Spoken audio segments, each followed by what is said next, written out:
The movie opens by showing a first officer named Ben whose wife is calling him home. Both of them are hurting because their son is sick. She tells him to stop running away.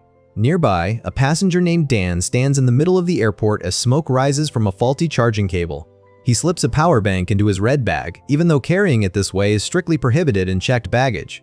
As Ben walks ahead, he spots a little girl named Cora. Frightened of flying, she asks him, "Are you the captain?" Ben tells her no, he's the first officer. Cora shoots back, "Aren't you too old not to be a captain?" Ben answers that life makes you take a few detours. Cora is traveling with her dad, her stepmom, and her stepbrother. Her mom has attached a locator to her clothes, and Cora can track its location from her phone. Through sheer carelessness, the red bag slips past the security scans and gets loaded onto the aircraft. On this flight from LA to Shanghai, a group of esports players is also on board. An American player starts mocking the Chinese players. Their team captain steps up to defend his teammate until the coach pulls the American aside and apologizes. The pilot of this flight is an older man named Richard. The plane lifts off from LA. Here, we learn that Ben was thrown out of the Air Force. He had raised his hand against his senior officer, a man who wasn't following protocol properly. He lost his entire pension and all his benefits. That's how he ended up as a first officer at a second-rate airline. The sports player, Lily, asks her captain, Sam, why he's so afraid to read her letter. Sam tells her he isn't afraid. He'll read it once they're back in China. He gets up and heads to the washroom, where he has tucked Lily's letter safely inside his phone case. Elsewhere, Cora's dad pleads with her. Would it kill you to be just a little nicer to your brother Finn? But Cora doesn't listen. She clearly hates her stepmom. Her dad gets up and goes to the washroom, and her stepmom follows him. But inside the hold, the faulty charging cable sparks a fire. Finn asks Cora where mom and dad are. Cora sends him toward the washroom, telling him there's a pool over there and that's where they went. Finn wanders into the next cabin, where he sits beside a man playing a video game and starts playing along. In the cockpit, Ben gets an alert, smoke and fire detected in the cargo compartment. The instant he sees it, he discharges the fire bottles, but they don't work the way they should. Ben gets on the radio and asks for the nearest suitable airport to land. The closest is Guam International, 400 nautical miles to the south. Cora heads toward the washroom to call her dad. Two crew members enter the cargo compartment with fire extinguishers and try to beat back the flames. But the fire burns through the cargo straps, causing the load to slide forward and slam into several gas cylinders. The cylinders unleash chaos. A hole rips open in the plane. Loose objects begin flying through the cabin, striking passengers. Lily grabs hold of Cora as oxygen masks drop down in front of everyone. Cora's parents, however, lie unconscious in the washroom. The flying debris continues knocking people out. Richard manages to bring the plane down to a safer altitude. He announces that they're now at a safe altitude and that passengers can remove their oxygen masks. Dan gets up from his seat. Sam runs out of the washroom toward Lily, but a flight attendant stops him and makes him sit down because running through the cabin is too dangerous. Dan sits in the washroom smoking. The burning debris slams into one of the engines. The engine tears apart, ripping a hole in the side of the aircraft, and people begin falling out. The flight controls stop responding, and they're now over the open ocean. The second engine catches fire as well. They lose power and radio communication. Ben deploys the ram air turbine, and the flight instruments come back online. Cora tries to run to her parents, but a flight attendant grabs her. Richard decides they have no choice but to ditch the aircraft. He tells Ben to start dumping fuel and announces for everyone to brace for impact. The passengers lower their heads, but the plane continues dropping rapidly. Richard and Ben argue over how to pull off the landing. Ben tells Richard to turn the aircraft. They're going to land parallel to the swells. They try to slow the plane down. Richard tells Ben to move his seat all the way back and tighten his harness. Everyone is screaming in fear. The plane slams into the ocean and skids across the surface before striking underwater rocks. One of its wings breaks off and the aircraft flips over completely. It splits into two separate pieces as water begins flooding the cabin. More people die in the impact. A short while later, broken pieces of the aircraft and dead bodies drift across the ocean. Inside the cockpit, the survivors scream for help. Richard lies unconscious, and the cockpit windows are about to give way under the immense water pressure. The flight attendant, Penny, has held on to Cora the entire time. Cora stares at the devastation through the shattered fuselage. The three sections of the aircraft have drifted far apart. Penny tells Cora to stay where she is before heading into the cockpit, where Ben is trying to free Richard. Richard regains consciousness and tells Ben to use the crash axe to cut him free. Sam realizes Lily isn't in her seat. The people still trapped in this section are badly injured. He starts calling out for her. The tail section floats upside down in the water. Finn is there with another passenger, along with a flight attendant named Zoe. Meanwhile, Lily swims through the water and climbs onto a broken piece of the aircraft, blood streaming from her leg.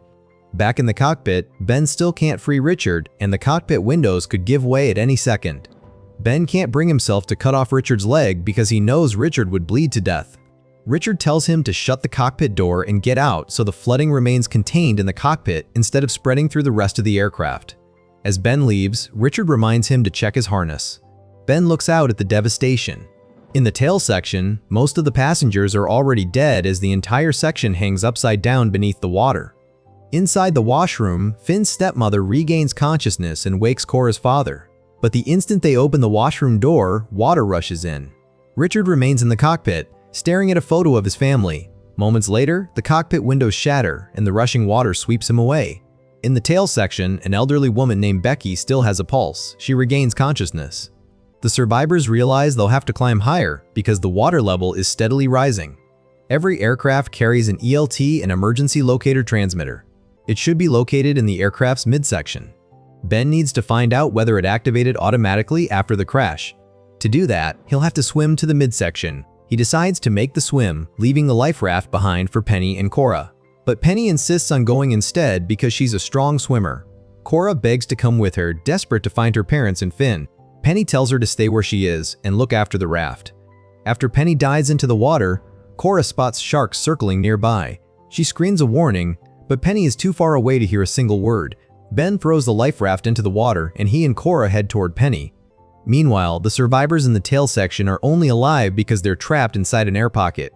If they open the door to escape, the section will sink and they'll all drown. On the surface, a shark closes in on Penny. She hears Cora shouting, warning her about the sharks. But before she can react, the shark attacks. Ben tries to keep Penny afloat, but he can't save her. The shark then lunges at their life raft, but Ben beats it back with an oar. In the plane's midsection, everyone crowds into one corner. Their combined weight causes the wreckage to shift and slide forward slightly. A woman tumbles into the water but quickly pulls herself back onto the overturned fuselage. In the tail section, Zoe wraps a bandage around Matt's injured hand as everyone tries to calm the crying Finn. Back in the midsection, Sam tells everyone that some of them need to move into the water to reduce the weight on the wreckage. They're resting on top of a coral reef, and the extra weight could cause it to collapse. The American player, Hutch, refuses to listen. He and Sam clash once again. Even Hutch's coach admits that Sam is right. Hutch's teammate, Jesse, volunteers to move into the water, but Hutch stubbornly refuses. The piece of wreckage Lily is clinging to drifts farther out to sea. Despite her injured leg, she swims toward the midsection and finally reaches it.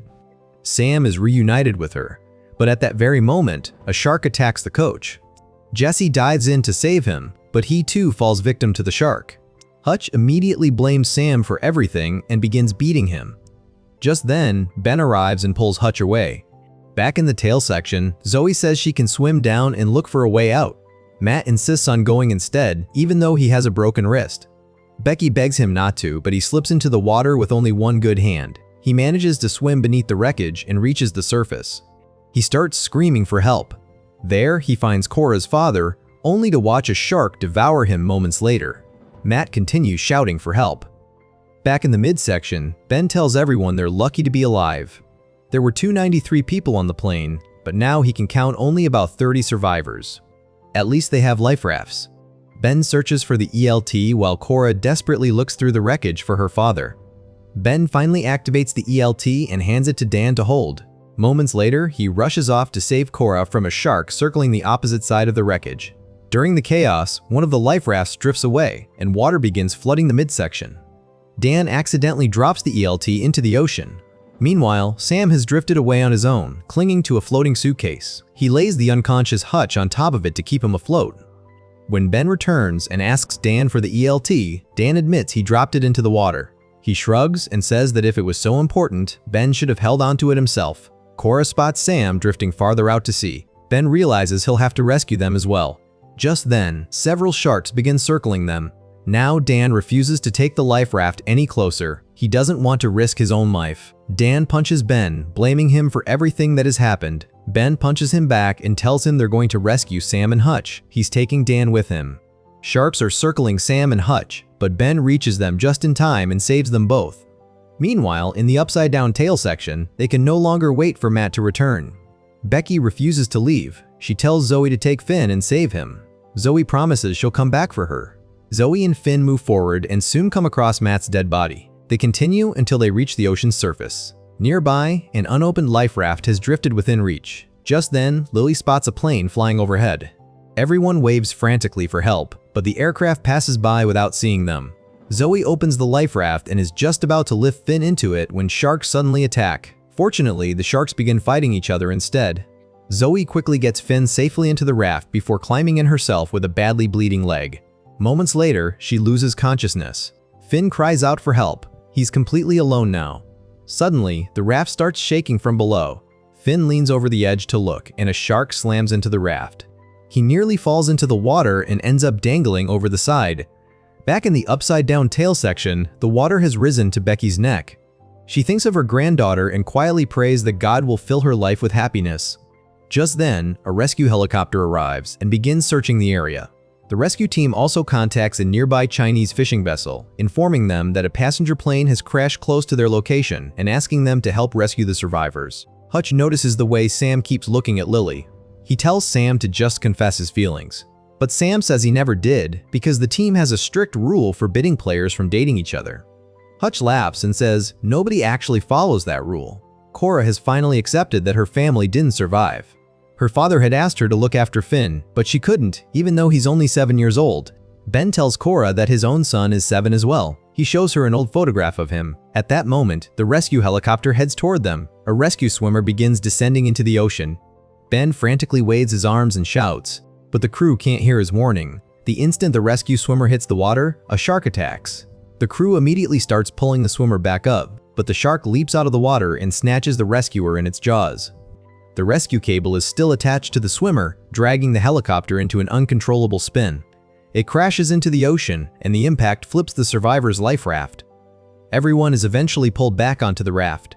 But as Dan is being lifted, he accidentally knocks a flight attendant into the water where the sharks quickly devour her. Just then, a Chinese fishing vessel arrives. However, it can't get close because a coral reef blocks its path and the water is too shallow for the ship to pass. Ben realizes he'll have to bring the life raft to the ship himself, but there are no paddles. He also notices that Cora isn't on the raft. She's standing alone on a floating piece of the wreckage. Ben dives into the water and swims toward her with a shark following close behind. He climbs onto the wreckage and tells Cora they have to leave, but Cora refuses. She says she wants to stay with her daddy. Ben gently tells her they just have to take a little detour. He straps her securely to himself and begins swimming back toward the raft. The water around them is filled with sharks. Seeing the danger, the Chinese fishermen dump their entire catch into the ocean. The sharks are distracted and rush toward the fish instead. A few sharks still pursue Ben and Cora. Ben fires a flare gun at one of them, and fortunately, the rest of the sharks turn away and swim toward the fishing vessel to feed on the floating fish. Meanwhile, Dan spots a floating pack of cigarettes. He grabs it, lies down at the edge of the raft, and lights one. Moments later, a shark attacks and drags him into the water. He is killed instantly, and no one has time to mourn him as everyone else focuses on surviving. Eventually, all of the remaining survivors are rescued. Sam tells Lily that he never read her letter and that it's probably lying at the bottom of the ocean by now. Lily smiles and tells him she knows he already read it. He's only pretending otherwise because of the team's rules. In response, Sam gently kisses her on the forehead. Ben walks over to Cora. At that very moment, everyone's phones finally pick up a signal. Cora asks to borrow Ben's phone and uses it to track the locator her mother had attached to Finn's clothes. The rescue team follows the signal until they find the life raft with Zoe lying unconscious inside. Moments later, Zoe regains consciousness and uncovers Finn, who is lying safely beside her. Cora and Finn are finally reunited. Cora tearfully apologizes to him. At the end of the story, we learn that Ben's son has cancer. Ben calls his wife, speaks to his son, and says, "I'm coming home." Thanks for watching. If you enjoyed this recap, don't forget to like, subscribe, and turn on notifications for more movie recaps. See you in the next one.